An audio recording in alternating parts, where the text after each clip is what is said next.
Assalamualaikum warahmatullahi wabarakatuh.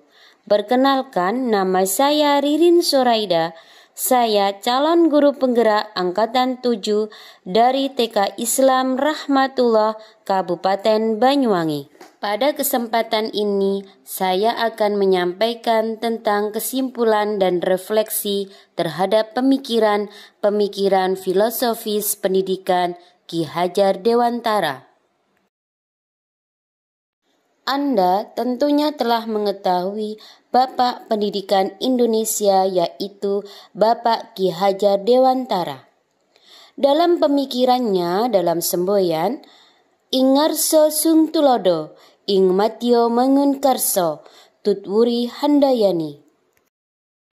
Dalam membuat kesimpulan dan refleksi terhadap pemikiran-pemikiran Ki Hajar Dewantara, ada 3 pertanyaan pematik sebagai berikut. 1. Apa yang Anda percaya tentang murid dan pembelajaran di kelas sebelum Anda mempelajari modul 1.1? 2. Apa yang berubah dari pemikiran atau perilaku Anda setelah mempelajari modul ini? 3. Apa yang dapat segera Anda terapkan lebih baik agar kelas Anda mencerminkan pemikiran Ki Hajar Dewantara? Jawab pertanyaan pematik nomor 1.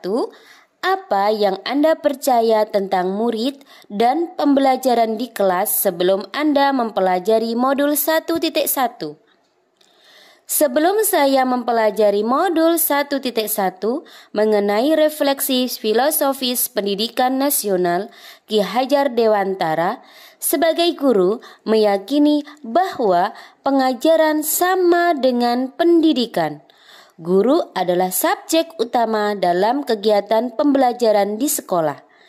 Sebagai seorang guru harus bisa memberikan ilmu dengan cara ceramah, diskusi, ataupun tanya jawab, sehingga anak didik bisa memahami materi yang saya sampaikan.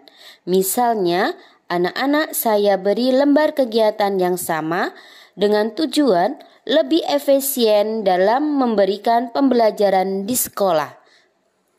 Untuk menjawab pertanyaan pematik nomor 2, apa yang berubah dari pemikiran atau perilaku Anda setelah mempelajari modul ini? Setelah saya mempelajari modul 1.1 tentang konsep pemikiran Ki Hajar Dewantara, telah menambah pemikiran saya bahwa pendidikan tidak sama dengan pengajaran. Pendidikan adalah memberi tuntunan terhadap segala kekuatan kodrat yang dimiliki anak agar ia mampu mencapai keselamatan dan kebahagiaan yang setinggi-tingginya baik sebagai seorang manusia maupun sebagai anggota masyarakat. Pengajaran merupakan proses pendidikan dalam memberikan ilmu atau faidah untuk kecakapan hidup anak secara lahir dan batin. Jadi, kita sebagai pendidik hanya dapat menuntun tumbuh atau hidupnya sesuai kodratnya. Sebagai pendidik merupakan tempat persemaian benih-benih kebudayaan dalam masyarakat, ibarat diri kita sebagai petani dan anak-anak sebagai benih. Misalnya benih padi, kita sebagai pendidik hanya dapat menuntun tumbuh padi tersebut, kita memperbaiki tanaman padi, memberi pupuk dan air, membasmi ulat-ulat atau jamur, tetapi kita tidak dapat mengganti kodratnya tanaman padi.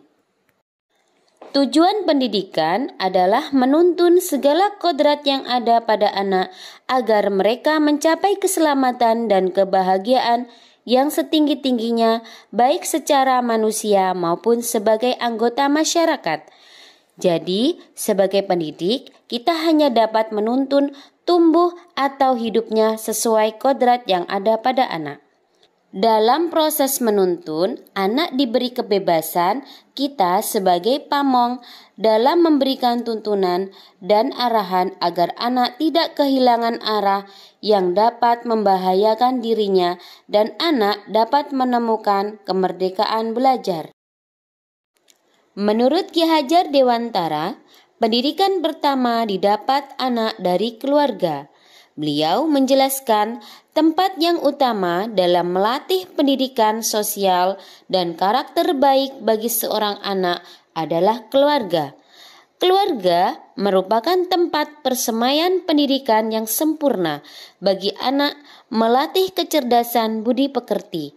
Keluarga juga merupakan sebuah ekosistem kecil untuk mempersiapkan hidup anak dalam bermasyarakat dibandingkan dengan institusi pendidikan yang lain. Oleh sebab itu, peran orang tua sebagai guru, penuntun, dan pemberi teladan menjadi hal yang penting dalam pertumbuhan karakter baik anak. Menjadi orang tua di sekolah untuk mendidik anak menjadi anak yang mempunyai budi pekerti yang baik.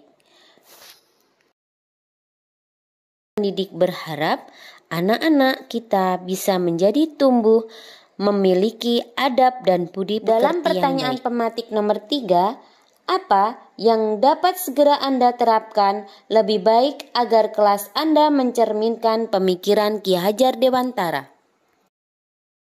Yang bisa saya terapkan di kelas yang mencerminkan pemikiran Ki Hajar Dewantara adalah sebagai berikut.